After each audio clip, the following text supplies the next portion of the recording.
Welcome to another episode of Autogefühl, here today with the Volvo XC40 T5 twin engine. So that's the PHEV version, the plug-in hybrid of this compact SUV. And as usual, here in Autogefühl, we'll present you all about the exterior, the interior and the driving experience, together with the beautiful landscape as you can already see. So please join us now in full HD, full screen and full length. Let's go!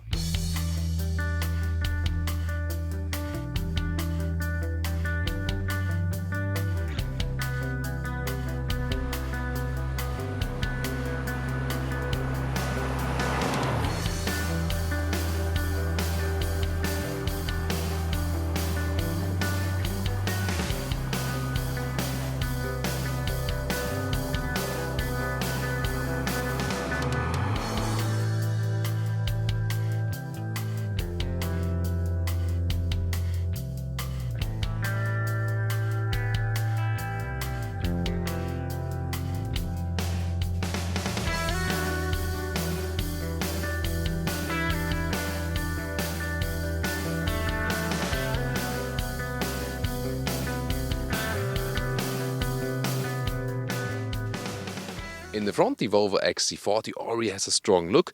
The front grille here in the Momentum and Momentum Pro trim, which that one is, comes with those vertical fins, all black. In the inscription it would be chrome. That looks a little bit more elegant, but the inscription trim is also overpriced. So this one here, Momentum or Momentum Pro, is the way to go for. Then the Thor's Hammer LED signature. And full LED lamps come standard with the PHEV version here, because it's also somewhat upper trim. An option, you can also get a dynamic cornering light. And already if you compare it to other cars in this segment, also you can see it's actually quite high. So it is a strong, already grown up SUV, although it's not the longest one. 4 meters 42, 14 foot 4 or 174 inches is the length of the Volvo XC40. And you can see you can get it with the contrasting roof, but you can also go with a unique color style, and that's probably also what I would do. Or what's your take on that? You can get an extreme variety of wheel sizes ranging from 17 to 21 inch. Wow, but this is a good compromise. 19 inch is good for the styling, but still quite okay as for the riding comfort. Also bear in mind that if you go for the nice looking R design package, you get a sports suspension that will be, for my taste, too stiff for this vehicle. You can see the crossover wheel arches, so you still remain with this SUV look, and everything quite upright, still, wide windows and interesting shape right here. You get a design line here, then the window raises there, so you have this additional area right there. In the rear we can see a quite clean design, this L shape of the tail lamps. Then in the rear they did not go for any fake exhaust, and I think that's good. That also keeps the design quite clean. Of course, all the Volvo SUVs, they look somewhat similar in the rear.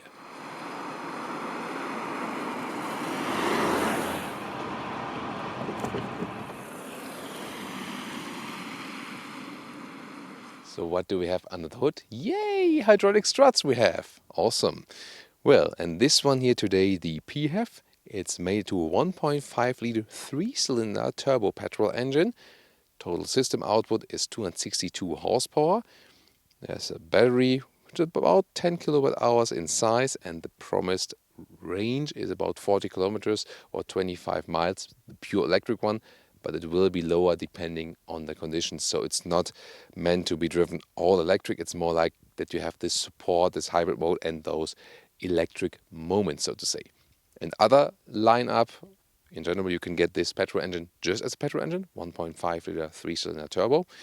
Then you can get a 2-liter 4-cylinder petrol engine, different horsepower specs, and also a 2-liter 4-cylinder diesel. And recently they also introduced mild hybrids, but they of course will have even less real effect on the fuel economy than this one. Interesting also, this has a 7-speed dual clutch transmission, whereas usually they use 8-speed converter automatic gearboxes. The reason for that is you can better combine it than with the electric engine to switch back and forth.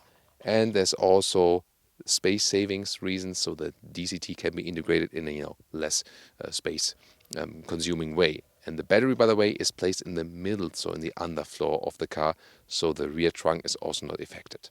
Interesting Swedish flag here. I wonder how long that one holds. So here in the left front part, near the driver door, there's the charging possibility for the cable, and it's just a 3.4 kilowatt AC charger. But again, the battery is not that big, so it won't take that long. But you can also just use it, the household plug, if you just charge it overnight. And the fuel cap will be then on the opposite side in the rear.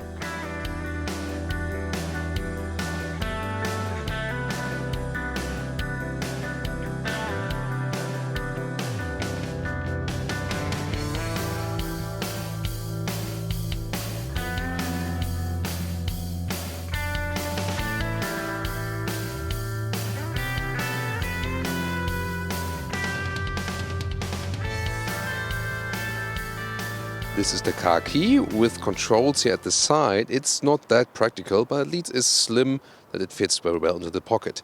Door closing sound. Yeah, quite solid, like that, and also solid door handles. And then at the inside of the doors, that's interesting, they use soft touch materials right there. Then you have different insert. This is like a modern aluminum style. It's not real aluminum, of course. And then there's also, for example, a matte bright wood available, which would be my favorite. Then at the lower part, you can see there's felt being used as a different material, and it's also cool because you can also produce that one in a sustainable way. And also, yeah, quite long door pockets, not too big, but actually quite long.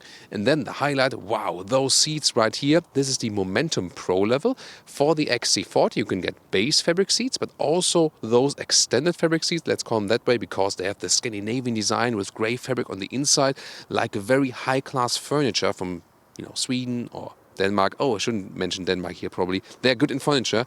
But the Swedish viewers won't like it when I mention it together with Volvo, right? Well, back to the seats. Here on the outside, then you have leatherette, so it's also animal-free. And that's a really good, sustainable and animal-friendly solution. And I just love those seats. They look inviting and living room-ish. Steering wheel, quite easy and simple. Round structure, and then on the side with the other Volvos, you usually have it here in high gloss. This one here is matte, and I prefer it.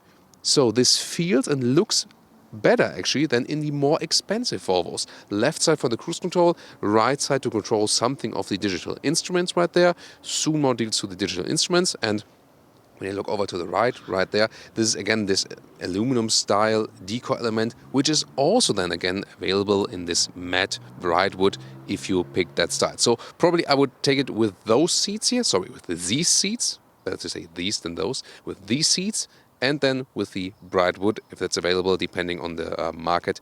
This is really very well done. Now let's get inside. Of course, a shoe tap to keep the interior as clean as possible, but no pumping up, y'all, here with manual seats, because these here are electric. Got that with these now.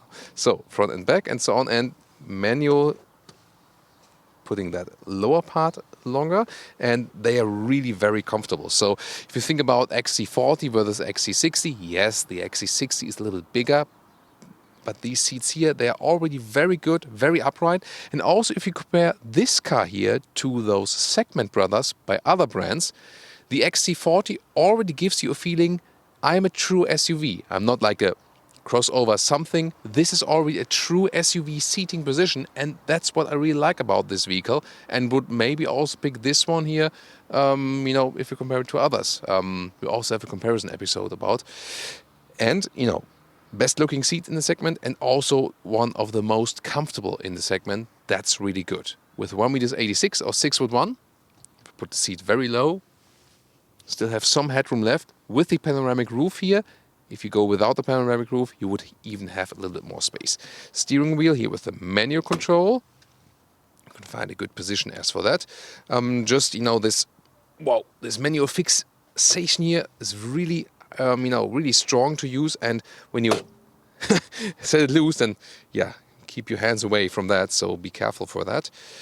But other than that, good overview, upright seating position, true SUV already, no compromises. Now the interior overview, soft touch here at the top of the dashboard, those vertical air vents, soon more deals to this 9-inch touchscreen, everything runs over that. Besides, the lower part here with the volume knob, that is still manual, and I like to have that because sometimes you want to tune down or up the music in a very fast way. Drive mode selector is here on the right side, and then you can switch it here And in this case, because we have the hybrid one, also have the hybrid mode, or then power that everything boosts together. And then there's also this pure mode, and this will then predominantly get you to the electric drive, but it will also activate combustion engine when you really push the throttle still. And off-road mode would be available at low speeds, and then changing the ESC system and so on, and also the throttle input, so you have a little bit more wheel spin and so on, but it's front-wheel drive only anyway here. Well, and then in the lower part you have the cable connection for the smartphone, for Apple CarPlay or Android Auto, another USB supply, you have an inductive charging platform as well.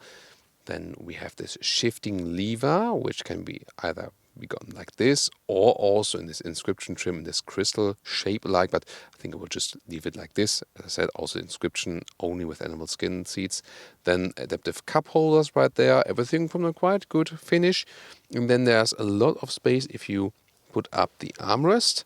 You have even more space available in the middle console. That's also quite cool. Instruments, I picked a view here with the GPS in the middle part. Other than that, you cannot change so much in those digital instruments, 12.3 inch, but they're actually quite good and have a clear view. And again, the big advantage is that you can have this central GPS. So how does this hybrid gauge work? So it's really complicated, but let me try to explain.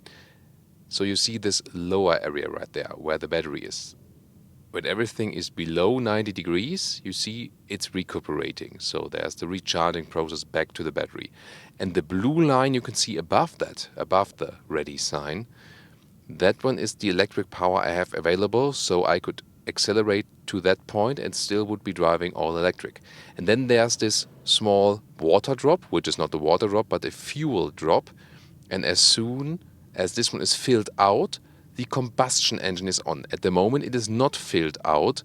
You can see it's more just a silhouette, and that means we're driving all electric. You cannot hear it that well, maybe a little bit, but that's the gauge here where you can actually see it. So for example now you can see it's not filled out, this drop. And now look at the drop when I hit the throttle over the electric line. There it is. Then the drop is filled out and also the combustion engine went on. And you can see it did not happen until I was over this electric line or field, and now when and on the brakes again, and now I'm also going downhill at the moment.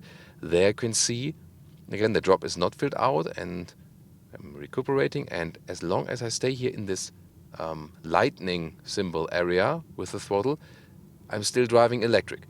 But now looking really closely at it, usually while driving normally and paying attention to the road, it's really, really hard to see that. And you can also use those battery hold functions, sustain for later use, for example, or even charge the battery by the combustion engine. This will consume much more fuel. It's not efficient, doesn't make sense at all fuel economy wise, but it might make sense when you enter a city which has already like an all electric zone or something, emission zone, that will come more and more probably in the next years, so you're already ready for that. And now this 9-inch infotainment system up close, this is the GPS. And maybe you've seen, we switched to the car here for the infotainment system here with the matte wood, that you can see how it looks like also in combination with the screen, just for some more variation. Here it responds, quite okay, could be a little bit better, but could also be worse. I mean, you can very well use the GPS, no problem. Here again, this hotkey in the lower part, like with the iPhone, with the older iPhones, and then you can, for example, pick the Apple CarPlay right here, and let's listen to this sound system, which is actually quite cool, the Harman Kardon system, and great surround sound, really nice. And then here again you can go back and, for example, switch again to the GPS and so on. And then with swiping right, you can, for example, click on sound experience, and then you can have a lot of possibilities right there. In this case, you do not have this special Gossenborg opera sound, but I can tell you it still sounds very nice, especially for this segment. And on the left side, you have, for example, the assistance systems you can control right there, roadside information, but usually you leave all of that on. And on the top part, you could go to settings and then, for example, change the language and so on. And well, it does collect a lot of fingerprints, but the good thing is when you hold this lower button, then it turns black. Then you can wipe it all clean without activating anything, then click once again, and then you go back to the activation thing. Here, the climate unit in the lower part, when I start up the car, by the way, there it is. That's the only thing. You always have to go here like this, or like this, or like this. That's possible. Doing that while driving is a little bit complicated here, also with the steering wheel or seat heating. It's cool to have that, definitely. Of course, all an option. The alternative would be then to use the voice command for that. Set temperature to 23 degrees. Temperature set to 23 degrees. So that's, for example, possible, and that relieves you of the stress of doing that while driving. Or, for example, I'm warm or I'm cold. Let's see if that works. I'm cold. Temperature set to 24 degrees. So that works as well. And, this is a good workaround that you don't have to, use that while driving. And the rear view camera also offers this drone view from above. Really spectacular, also good in the resolution. Of course, you can also pick different screens for that. And that's done like this. When you tap the screen, then those cameras appear. And then, for example, you can have the standard rear view mode. So what's quite annoying is the gear shifting. R, reverse, then over the N, and then D, drive. And back again, you are in drive, and then N, R. Always have to go twice. There's no possibility, for example, for, you just pull it a little bit further, and then you are in D. So, especially when going back and forth, that's indeed a little annoying. So here with the XC40 Volvo set, well, let's not make the trunk that long, but let's already do a proper legroom. So when you move down from a bigger car, then you don't have any compromise here at all. And indeed, this really works also with the legroom if you're taller. So for 4 tall adults, no problem. Then again, with the panoramic roof, it's still okay here with the headroom.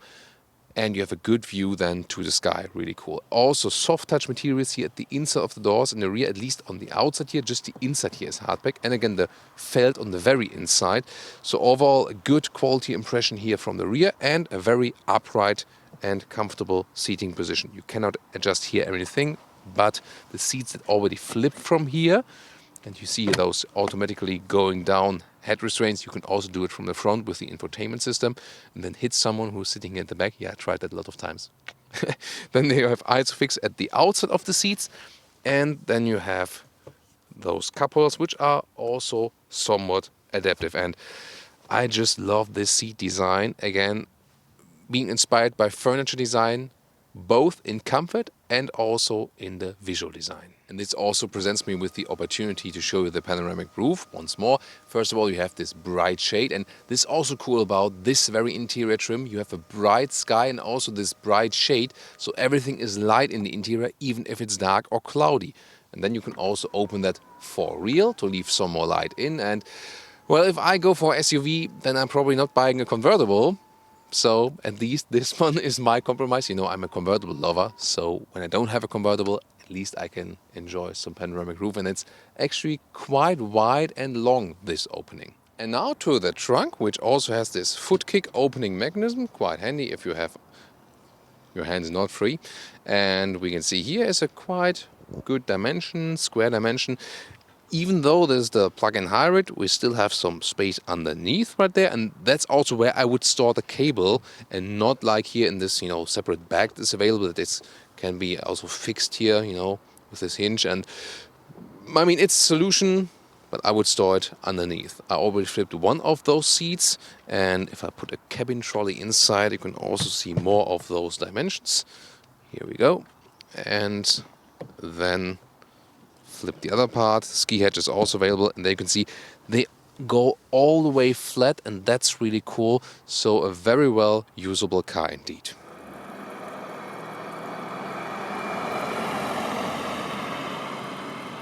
Welcome to Thomas's Driving Lounge, here with the Volvo XC40 T5 twin engine, the plug-in hybrid version of this one. This will also be available as pure electric, but today the PHEV.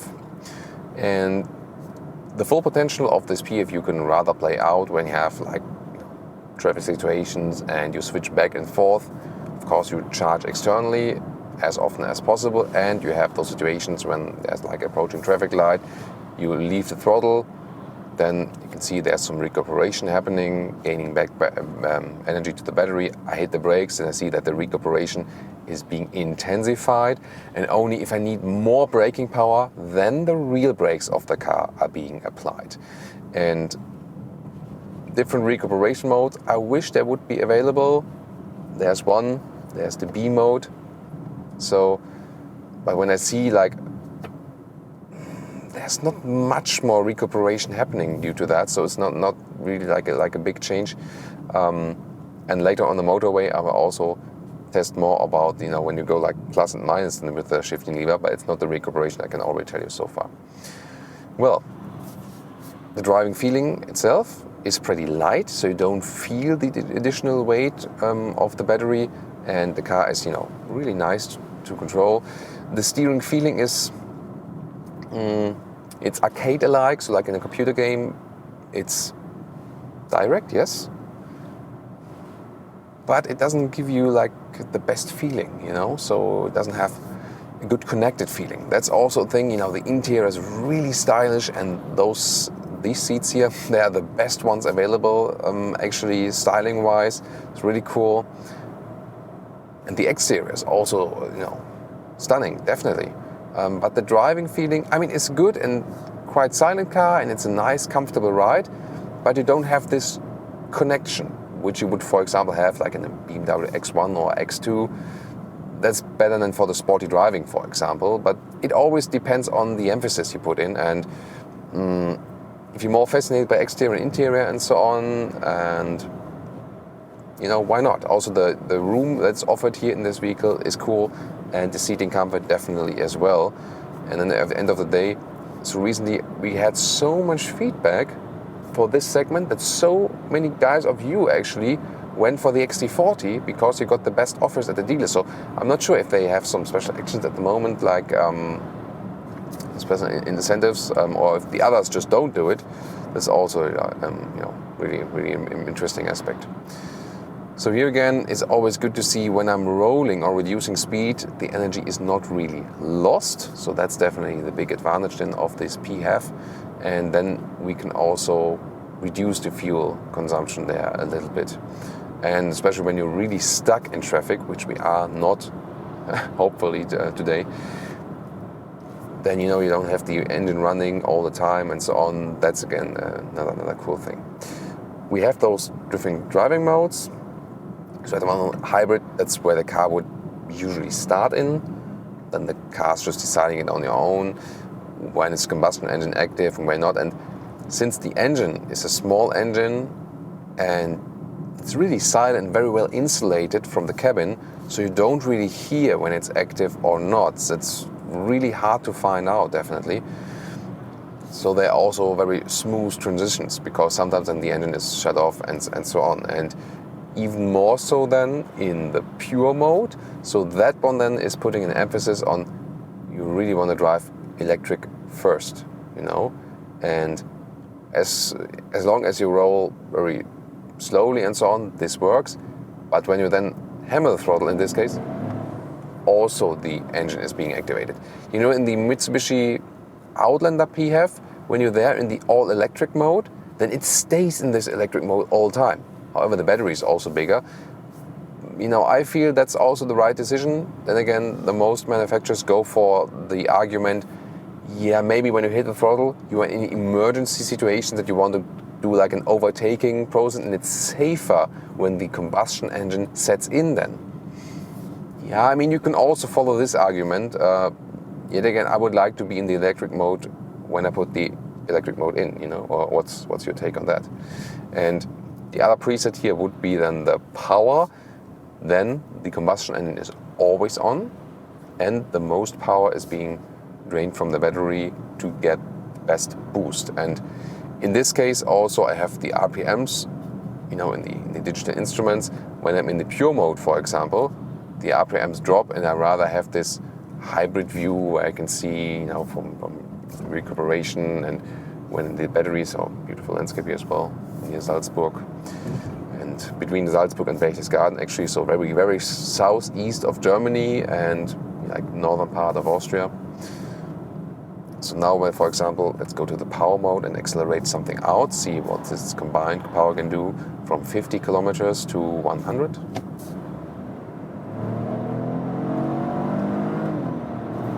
Plop, that's it. And you saw maybe the car needed a while to set in. This typical 3-cylinder sound, 1.5 liter 3-cylinder, which sounds a little bit more sonorous than the one from a 4-cylinder. Interesting as well.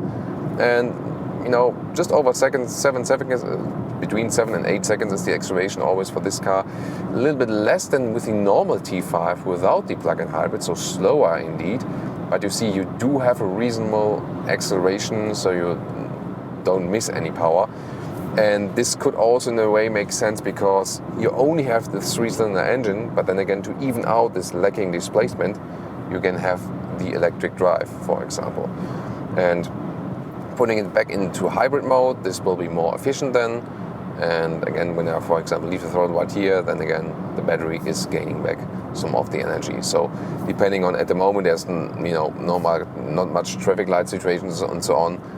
But when, for example, the next village comes, I have to reduce the speed to 50 again and let it roll out beforehand and can get back some of this energy. To me, the coolest thing is really when you start the car in the very morning, for example, at your house, at your flat, in front of the door, or maybe in your basement garage, and then you start all silent. And that's nice, relaxing for you and also for your neighbors and so on. That's actually pretty cool. And then you use the combustion engine, for example, on motorway and countryside roads like this, for example. It's pretty stable, by the way, here also. When we're going higher speed, here the car doesn't lean so much to the left and the right. The suspension is indeed a very nice compromise of comfort and sportiness. So the XC40 delivers the sportiest ride of all those Volvo SUVs. It's also the smallest one, most compact, so indeed it's also more fun to drive than with the XC60. And we'll soon also get to a little bit more curvy roads where we can also show you a little bit more of that. And after that, we'll hop on to the motorway to see, what about assistance systems and how does this PHEV effect play good or bad or whatever on the motorway.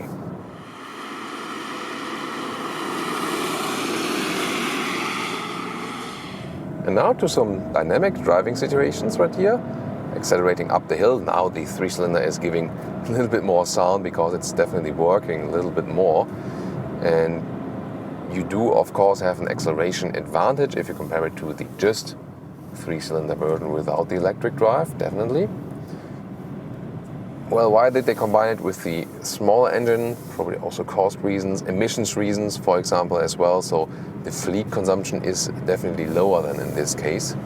So here in the normal hybrid mode, it already gives me some quite nice boost. Sometimes when you accelerate, you first feel some electric drive in, first coming, and then the combustion engine setting in. Also a typical, PHEV characteristic. And here in the power mode, it's more spontaneous as for the acceleration. And for example, if I'm planning like an overtaking maneuver or something, and I want it to be a little bit more boosting than when accelerating out. For example, maybe if I find a safe spot to overtake this 2 Series Active Tourer by BMW, but really hard to do that here in those winding corners. But the car is actually feeling quite at home. There's also difference than when you compare it to the XC60. The XC60 really feels more, settled, also very nice and comfortable car, stylish vehicle and so on. But this one here is just more fun to drive it, a little bit more agile. This, I think, could be a reason to go for the smaller vehicle, just to have some more agility, some more fun. See, the suspension is leaning a little bit to the outside, but just slightly, not too much actually, so you can live with that very well. Now we get to a more open area where I think we can do an overtaking process a little bit better, or probably this one will go to the right side now anyway. Yeah, I thought so. So here we go. Yeah, there's a nice acceleration out with the hybrid mode. And now again, what I talked about earlier, here approaching the next village, hitting brakes, reducing speed, and then again got back some of the energy. Or maybe, go back to the pure mode that I'm all silent. In this case, you also heard that the combustion engine is being shut off. And as soon as you leave it with a minimal throttle input, you're also driving full electric. So again, it's a very nice ride, nice agile ride also with the XC40. Wow, that is blinding now, double from the top and from the road itself, because the road is quite wet. And we're now heading on to get some panoramic shots for you. But of course, we also want to take a look at the motorway driving of this vehicle. And now to some motorway driving.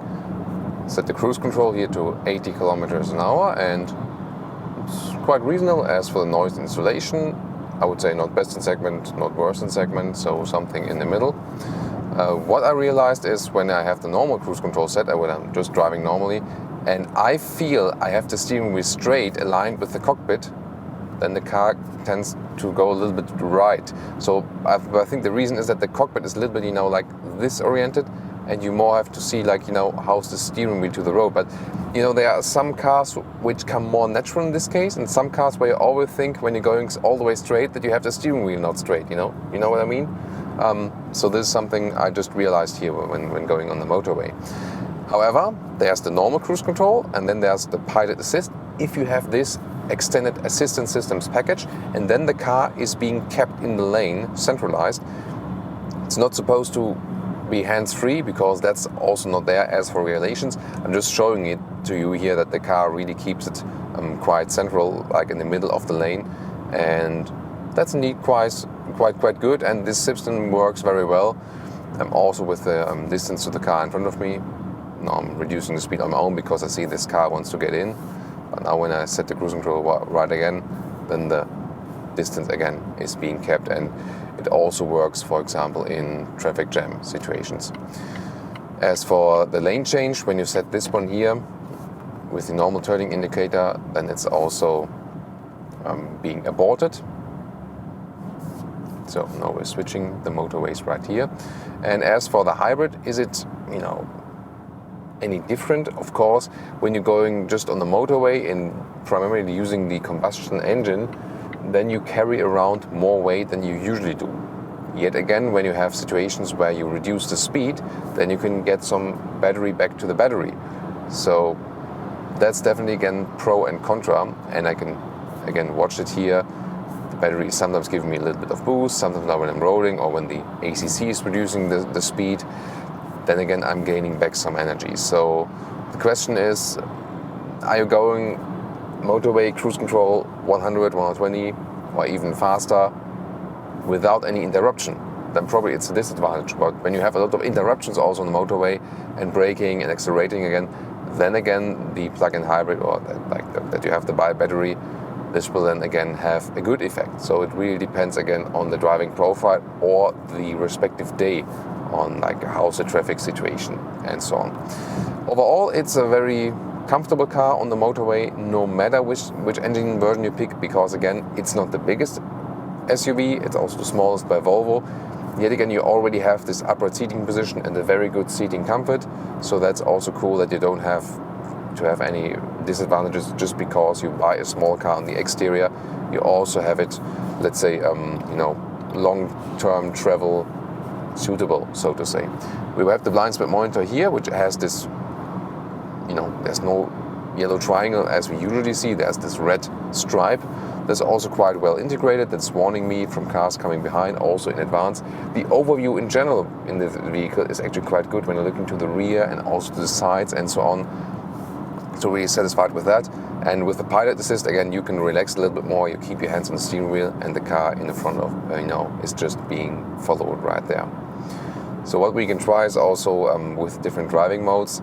Usually, also when you start up the car, you leave it there in the hybrid mode, then the car just decides everything on its own. The off-road mode is not available at higher speeds, therefore it's grayed out here at the moment. And power would be if I want to have the most boost, for example, if I want to do some acceleration here, for example. But when I'm in the hybrid mode and use the kick down, this is also happening. Again, this is just presetting everything, and pure, this would be then that I want to focus on the electric drive. Yet again, at certain speeds, this is not possible, and then the engine will jump on anyway. So, There are some certain presets, yes, but again, still the car at some point also decides on its own what to do.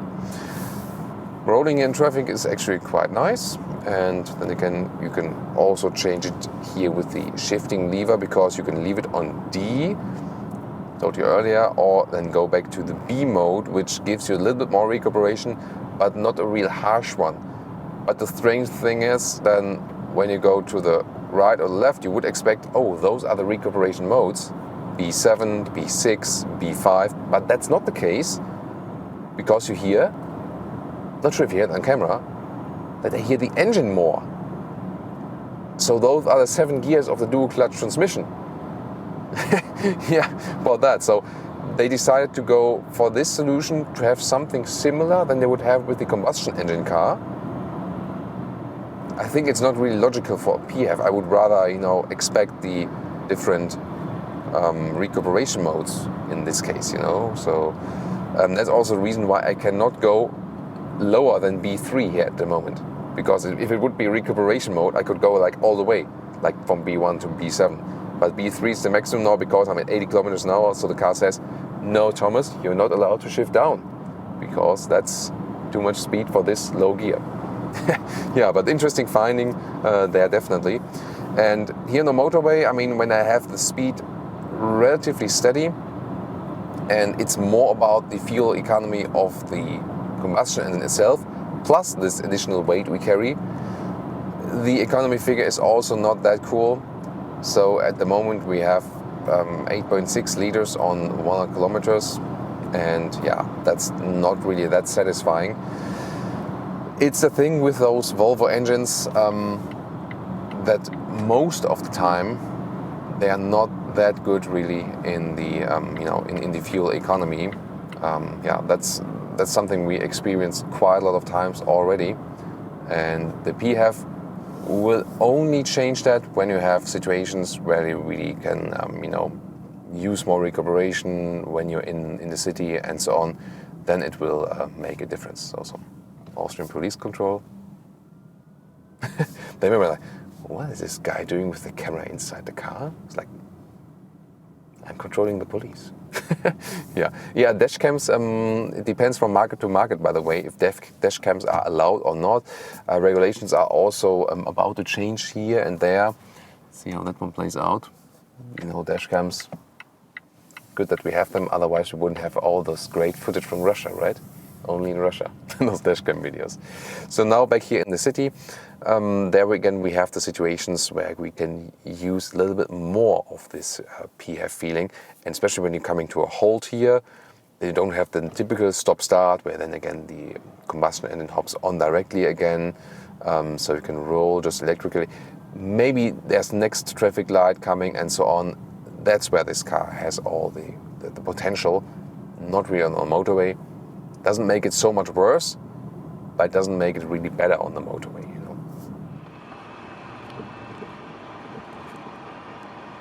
And towards the end of our episode, what about the fuel economy? It's always hard to tell with plug-in hybrid vehicles because it so much depends on when did you recharge, how often did you recharge externally. So you cannot really, say 100%.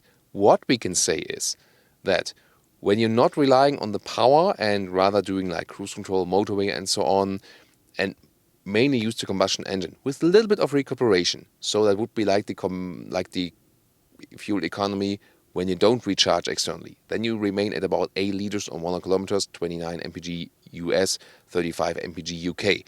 It will get better then when you recharge, of course. Then you have also energy consumption, yes, and you also have costs at home, for example, but it will be better than in the fuel. And will be worse if you don't recharge and of course have more high speed and so on. So it really depends on the driving profile. And now to our conclusion for today with the XC40 here as the plug-in hybrid. First of all, from the exterior, it's a really cool car. It looks really strong in the front. You can have a lot of design options. Whether you like this contrast roof or not, well, that's your taste. I would rather like it, in a more subtle, uniform way. However, interior also probably the best styling in the segment here with the Momentum Pro trim level with those special fabric leatherette seats mixed with a Scandinavian furniture design. Really very lovely done. And overall also the space you have is really cool if you compare it to the XC60 for example, or also to some of the competitors of this one. The package this car is offering is actually very, very decent. Well, then about the driving, it is not so connected with driver, car and road, so there's no sporty driving feeling if you compare it to the competitors. However, Volvo internally, this one here offers quite a lot of driving fun and is already quite sporty, especially if you compare it to the bigger SUV brothers. The plug-in hybrid does only make sense when you are charging it externally frequently, yes, and also when you have a lot of situations where you're on the brakes, gas again, and so on, when the recuperation really can be used. In most cases, it will not have a dramatic effect on the fuel economy, and in general, the Volvo engines, they consume a lot of fuel. So it is up to your driving profile if it makes sense or not. And of course, it can make sense if there are some governmental benefits in your respective country or if taxation is then better for you. For example, this will be a very big topic now in Germany. In general, about driving this one, it's a good, comfortable driving feeling, a good compromise between everything. Again, steering feeling is not that, connected. It's direct, but not in a sense naturally connected. That's maybe something this car has lacking if you compare it like to the German premium manufacturers. But other than that, and especially styling-wise and what you have on the interior, this cannot only keep up and is really now, in some aspect, top of the segment. So really interesting car.